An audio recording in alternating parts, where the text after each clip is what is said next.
Assalamualaikum warahmatullahi wabarakatuh. Dan inilah kisah heroik Nusaybah binti Ka'ab, sang perisai Rasulullah. Nusaybah bin Ka'ab adalah perempuan yang menorehkan tinta emas dalam sejarah Islam.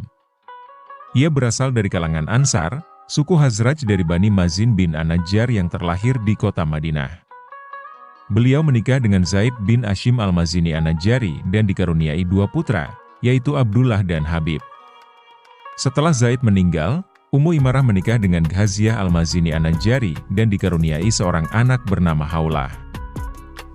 Nusaybah adalah salah satu sahabiah yang agung. Ia mulai merasakan nikmatnya iman dan Islam dari awal mula penyebaran Islam.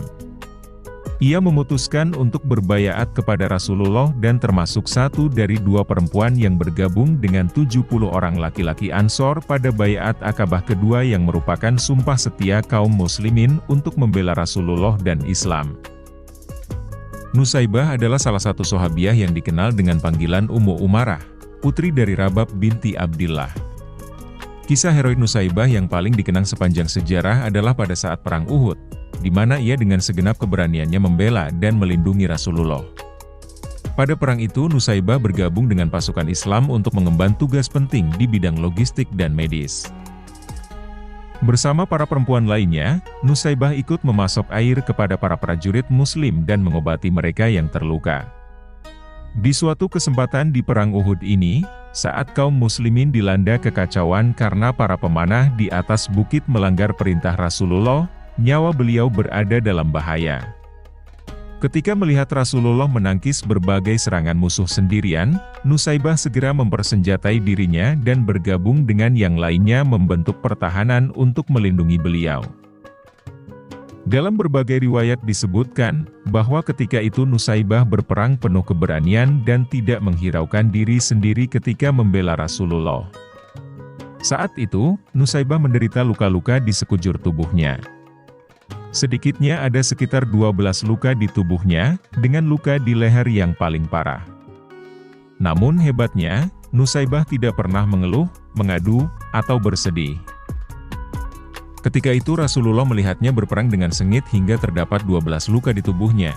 Rasulullah bersabda, "Wahai Abdullah putra Nusaybah, balutlah luka ibumu. Ya Allah, jadikanlah Nusaybah dan anaknya sebagai sahabatku di dalam surga." Mendengar doa Rasulullah, Nusaybah tidak lagi menghiraukan luka di tubuhnya dan terus berperang, membela Rasulullah dan agama Allah. "Aku telah meninggalkan urusan duniawi," ujarnya. Setelah peperangan berakhir, umat muslim bermalam untuk mengobati luka-luka. Keesokan paginya barulah mereka pulang. Namun Rasulullah enggan pulang ke rumahnya sebelum mengetahui kabar Ummu Umarah. Beliau kemudian mengutus Abdullah bin Ka'ab al-Mazani untuk menanyakan keadaan Ummu Umarah. Abdullah pun kembali dengan membawa kabar bahwa Ummu Umarah selamat. Dalam sejarah Islam, Nusaybah juga disebut-sebut sebagai seorang wanita yang memiliki kesabaran luar biasa dan selalu mendahulukan kepentingan orang lain. Ketika salah seorang putranya syahid dalam sebuah pertempuran, Nusaybah menerimanya dengan penuh keyakinan bahwa putranya mendapatkan kedudukan tinggi di sisi Allah. Ia menerima berita kematian anaknya dengan penuh serta kebanggaan. Selain Perang Uhud, Nusaybah bersama suami dan putra-putranya juga ikut dalam peristiwa Hudaybiyah, Perang Khaybar, Perang Hunain dan Perang Yamamah. Dalam berbagai pertempuran itu, Nusaybah tidak hanya membantu mengurus logistik dan merawat orang-orang yang terluka, tapi juga memanggul senjata menyambut serangan musuh. Setelah Rasulullah wafat, banyak umat Islam yang kembali murtad dan enggan membayar zakat. Bahkan ada pula oknum yang mengaku sebagai nabi yaitu Musailamah al-Kadzab. Abu Bakar yang saat itu menjabat sebagai khalifah akhirnya memutuskan untuk memerangi mereka.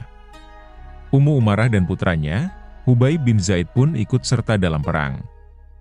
Namun, putranya tertawan dan dipaksa untuk mengakui kenabian Musailamah. Hubaib dengan keimanannya yang kokoh tak sedikit pun mengubah keyakinannya. Akhirnya Musailamah memotong-motong tubuh Hubaib hingga ia syahid. Ummu Umarah bertekad membunuh Musailamah dengan tangannya sendiri. Maka ia pun bergabung dengan pasukan pada Perang Yamamah. Ia juga ditemani oleh anaknya Abdullah. Saat perang berkecamuk, musuh berhasil memotong tangan Ummu Umarah.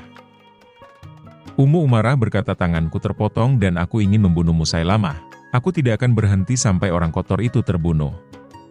Akhirnya Abdullah dan Wahsy berhasil membunuh Musailamah Al-Kadzab.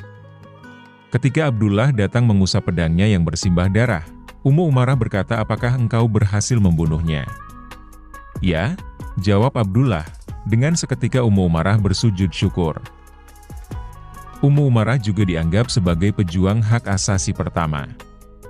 Suatu ketika, Ummu Umarah bertanya kepada Rasulullah, "Ya Rasul Allah, mengapa Allah hanya menyebutkan laki-laki dalam Al-Quran?" Kemudian turunlah surat Al-Ahzab ayat 35 yang menjelaskan persamaan antara laki-laki dan perempuan dalam amal soleh dan balasan masing-masingnya.